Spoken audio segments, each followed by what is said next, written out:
자, 9월 11일 월요일 열왕기상 4장 1절로 19절.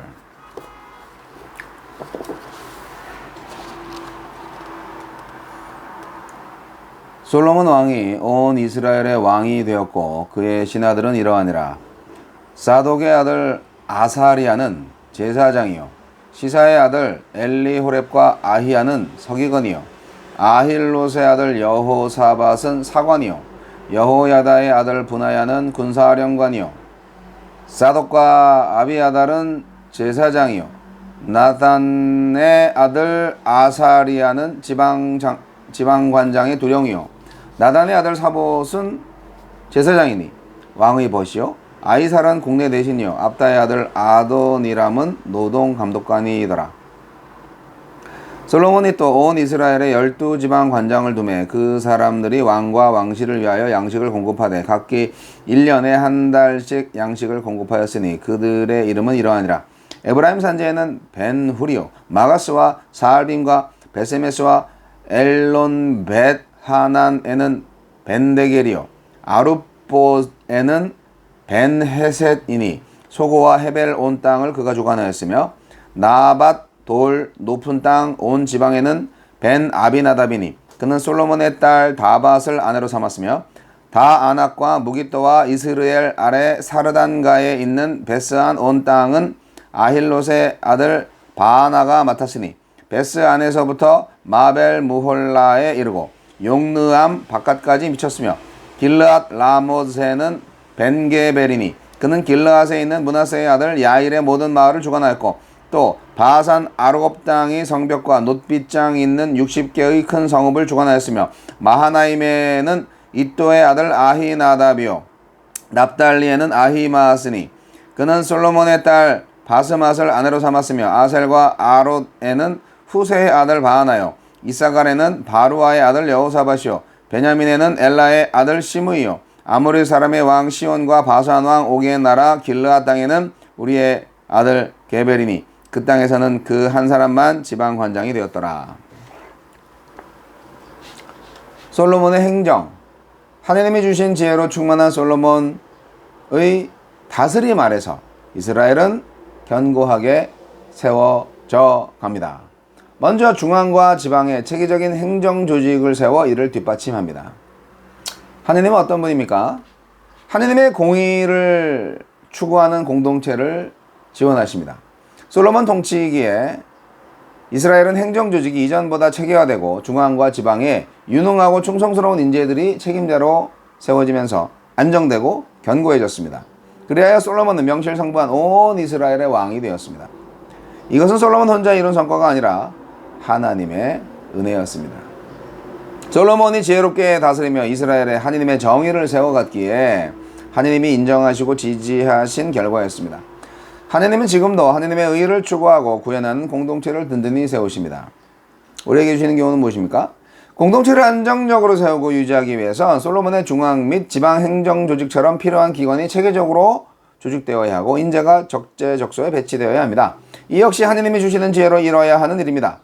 기도하면서 적절한 조직을 갖추고 은사에 따라 사람을 적절한 부서에 배치하면 우리 공동체도 더욱 견고해질 것입니다. 과거의 유산을 받아들이면서 새 시대에 맞게 추가하고 확장할 때 공동체가 발전합니다. 솔로몬의 중앙정부에 등용된 인사들을 보면 대부분 다윗 시대부터 활동해온 인재들이었습니다. 솔로몬은 여기에 국내 대신이라는 보직을 신설해 왕실의 커진 살림살이를 전적으로 맡아 관리하게 했습니다. 과거의 유산을 모조리 바꾸려 하거나 과거의 것만 답습하는 태도는 모두 지양해야 합니다. 계승과 창조가 조화를 이룰 때 더 나은 공동체로 나아갈 수가 있습니다. 시대가 바뀌면 중요한 것이 달라집니다. 다윗 시대의 중요한 관료들을 소개할 때 항상 군대 지휘관이 제일 먼저 언급되었습니다.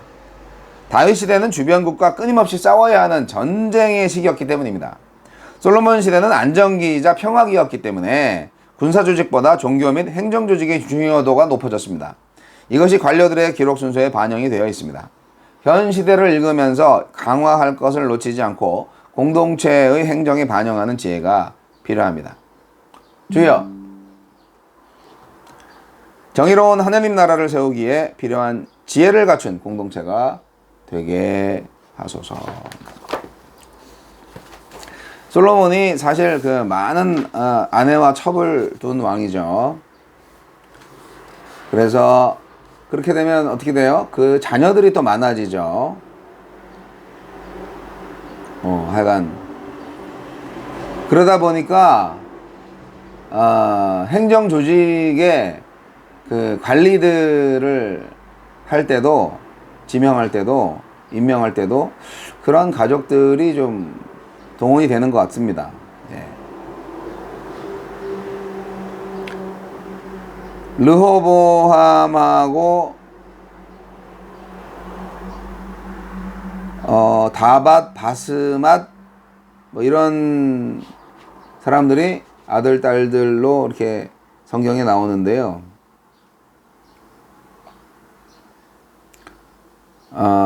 모르겠습니다. 뭐 하여간 그럼 중요하지 않고, 여하튼 믿을 수 있는 사람을 세워야 되겠죠.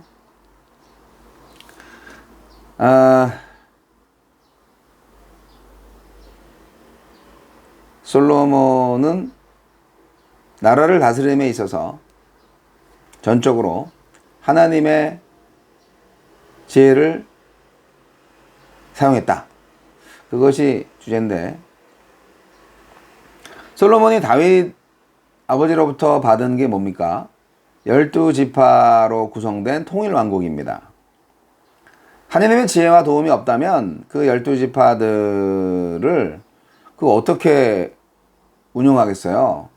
지파 자체적으로 굉장히 파워풀한 능력이 있죠. 과거에 그렇게 해왔으니까.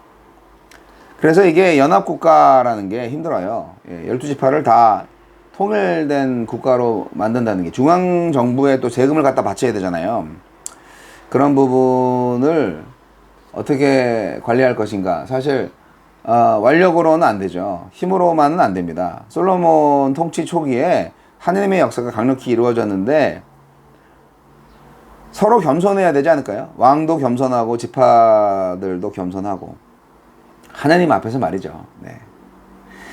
사실상 솔로몬의 그 초기 상황, 이스라엘 역사상 최고의 전성기라고 볼 수가 있어요. 다윗의 유산이 뭡니까? 하나님께 보였던 성실과 공의와 정직이 아닐까요? 다윗은 바로 하나님께 그러한 예배를 드렸던 거예요. 그러한 삶의 예배자가 됐던 거예요. 성실, 공의,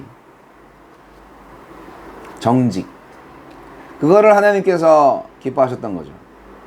그거를 솔로몬이 물려받았던 거죠. 그러니까 하나님이 솔로몬의 나라를 복 내려주지 않을 이유가 없어요.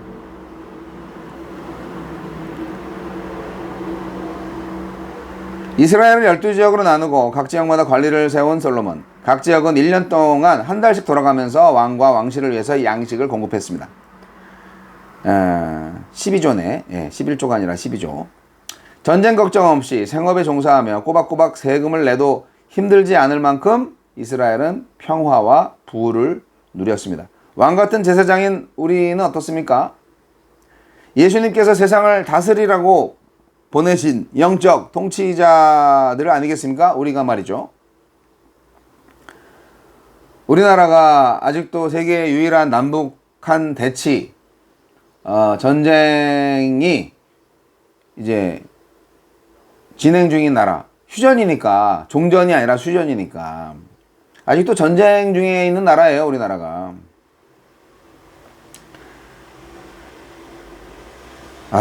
언제 통일이 될지 모르겠네. 다윗도 그 12지파들이 다 분열되어 있는 거를 좋아했겠어요? 하나님의 뜻이 아니겠어요? 이스라엘이 통일되는 것처럼 우리나라도 통일되는 게 말이죠. 통일이 어떻게 되겠어요? 하나님의 은혜로 됩니다. 하나님의 지혜로 됩니다. 다윗 시절에 활약했던 노련한 일꾼들을 솔로몬은 중용했습니다. 그리고 또 믿고 쓸 수 있는 그들의 자녀들 또한 솔로몬의 최측근이 되었습니다. 지방 장관들을 관장하는 아시리아, 왕의 친구 사봇, 궁을 관장하는 아이살 등 세 직책에도 새 인물이 등장합니다. 솔로몬은 이렇게 가족들도 쓰지만 다양하게 씁니다. 그게 공평하죠. 그리고 제사장도 정확하게 임명을 하고요. 모든 면에서 균형을 잡아야 됩니다. 그렇습니다. 이스라엘의 12행정구의 지방관장들, 지방장관들, 이제 드디어 체제가 갖춰진 이스라엘을 보게 되네요. 네, 전쟁이 없어요. 네. 이게 오늘 성경 열왕기상 4장 딱 보면은 솔로몬 왕이 온 이스라엘의 왕이 되었고 라고 이제 딱 나와요. 네. 이게 가장 키워드죠. 진정한 왕이 되었다는 것을 의미합니다. 나중에 역사가들이 오늘날의 지도자들한테 진정한 지도자였다, 온 나라의 참 지도자였다 라고 기록할 수 있는 지도자가 오늘날의 우리나라의 지도자가 될 수 있어야 하지 않겠습니까? 하나님을 두려워하고 하나님의 지혜를 가지고 국민을 섬길 수 있는 지도자가 필요하지 않겠습니까?